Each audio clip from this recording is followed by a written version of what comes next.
नमस्कार, मैं अभिनेंद्र।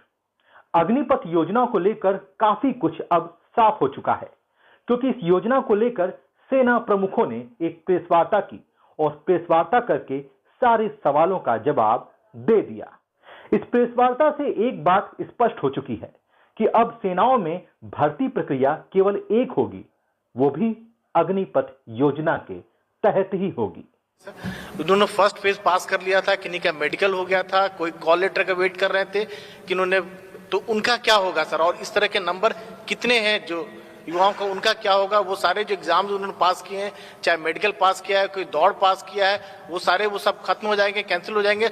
और क्या जो आप कह रहे हैं कि हिंसा की जो बात कर रहे हैं उनको प्रेस देना पड़ेगा, क्या युवा इसे एक कह सकते हैं कि धमकी के तौर पर लें या अनुशासन कैसे लें इसको, कि आप? इसका जवाब मैं दूंगा।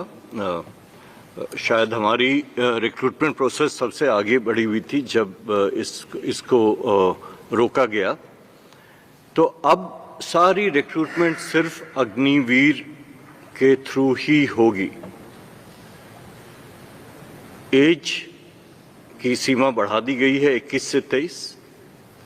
जो एलिजिबल हैं वो एक बार फिर इस सिस्टम में, इस प्रोसेस में जो मैंने अभी पहले बताया उसमें अप्लाई करेंगे। 2 साल एक लंबी अवधि होती है, मेडिकल कंडीशन उनकी वगैरह, तो इनका एक बार फिर से स्क्रीनिंग होगा, फुल प्रोसेस, एंड उसके बाद ही एयरफोर्स में चयन किया जाएगा। एक बात और स्पष्ट हो गई है, अब तक जिन लोगों ने फॉर्म भरा था या सेना में जाने के लिए जिस भी प्रक्रिया का पालन किया था, अब उनको दोबारा से अग्निपथ प्रक्रिया का पालन करना पड़ेगा और इसी योजना के तहत वो सेना में जा सकते हैं। अग्निपथ योजना के विरोध में उत्तर प्रदेश के जनपद गाजीपुर में भी प्रदर्शन हुआ। इस प्रदर्शन में युवा सड़क पर लाठी और डंडे से लैस नजर आए।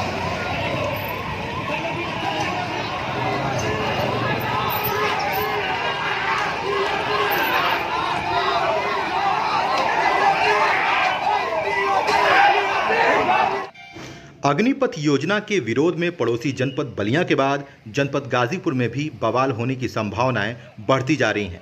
रविवार को जनपद गाजीपुर के आलमपट्टी के पास कुछ युवा लाठी और डंडे से लैस होकर सड़क पर उतर गए। उनके हाथ में पोस्टर भी था जिसमें लिखा था कि वह अग्निपथ योजना का विरोध कर रहे हैं। ये युवा नारे लगाते हुए आगे बढ़ते गए। पुलिस ने आलमपट्टी के पास बैरिकेडिंग लगा रखा था, लेकिन युवाओं ने बैरिकेडिंग हटा दिया और वह दौड़ के आगे जाते रहे। पुलिस भी उनके पीछे पीछे आगे बढ़ी। इस दौरान पुलिस की मुस्तैदी स्पष्ट रूप से नजर आ रही है। पुलिस उस भीड़ के पीछे पीछे चलती जा रही है ताकि आगे चलकर कोई बवाल ना हो जाए।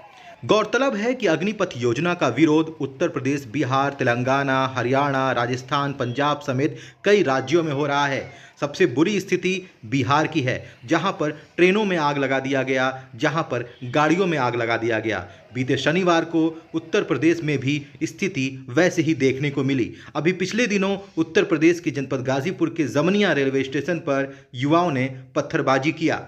अग्निपथ योजना के विरोध में युवाओं का आक्रोश उत्तर प्रदेश के जनपद गाजीपुर के जमनिया तहसील के बाद गाजीपुर के गाजीपुर तहसील में भी देखने को मिल रहा है।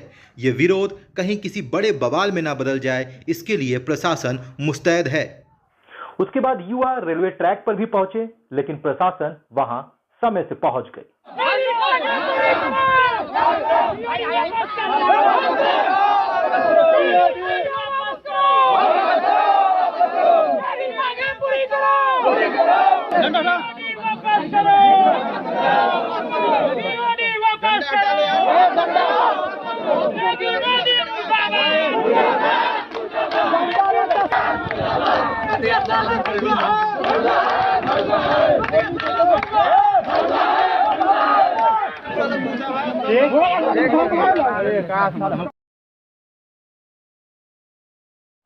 पुलिस अधीक्षक रामबदन सिंह ने युवाओं से बात किया, उन्हें समझाया और कहा कि संवैधानिक तरीके से आप अपना ज्ञापन दें और घर जाएं।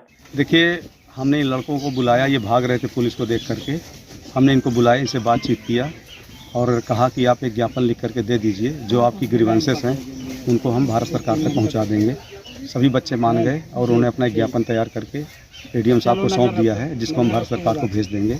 बाकी सब काम शांतिपूर्वक निपट गया। बंजारीपुर ट्रैक नहीं जाम किया था, वो ट्रैक आ रहे थे, उन्हें हमने ट्रैक में रोक लिया था। उसमें से कुछ लोगों को हम लेके आए हैं, उनसे बातचीत करेंगे। अभी वो पुलिस लाइन में हमारे बैठे हैं, उनसे बातचीत करेंगे, फिर छोड़ देंगे उनको। वहीं कुछ संगठनों द्वारा सोमवार यानी 20 जून 2022 को भारत बंद का ऐलान किया गया था, जिसको देखते हुए उत्तर प्रदेश के जनपद गाजीपुर में वाराणसी परिक्षेत्र के पुलिस महानिरीक्षक और गाजीपुर के पुलिस अधीक्षक ने रेलवे स्टेशन का भ्रमण किया। यहां उन्होंने निरीक्षण किया, प्लेटफार्म और ट्रेनों में जांच करवाई। उसके बाद ट्रेनों को सकुशल वहां से रवाना किया। फिलहाल गाजीपुर में शांति व्यवस्था बनी हुई है और पुलिस प्रशासन मुस्तैद है। अब इन सब के बीच में सबसे बड़ा सवाल यह है कि ये युवा अचानक से आक्रोश में आ गए। क्या 14 तारीख को इस योजना की जब अनाउंसमेंट हुई उसके बाद युवा आक्रोश में आ गए, या युवाओं ने पहले भी शांतिपूर्ण तरीके से ज्ञापन देने की या अपनी आवाज सरकार तक पहुंचाने की कोशिश की थी? अमर उजाला में प्रकाशित 9 मई 2022 की इस खबर को देखिए। लिखा है, सेना में भर्ती की मांग, युवाओं ने किया प्रदर्शन। ये खबर उत्तर प्रदेश के शामली का है। शामली जो कि मेरठ के जोन में आता है। यहाँ पर युवाओं ने मुख्यमंत्री योगी आदित्यनाथ और राज्यपाल आनंदीबेन पटेल के नाम पत्रक सौंपा और कहा कि सेना में भर्ती को शुरू किया जाए, नहीं तो 12 जून को आंदोलन किया जाएगा। 7 फरवरी 2022 को पत्रिका में प्रकाशित इस खबर को देखिए। लिखा है, सेना भर्ती की मांग को लेकर युवाओं में आक्रोश। यह खबर धौलपुर की है। धौलपुर में युवाओं ने सेना में भर्ती की मांग को उठाया और प्रधानमंत्री के नाम से ज्ञापन सौंपा। युवाओं ने कहा कि 2 साल से भर्ती बंद है, इस भर्ती को जल्द ही शुरू किया जाए।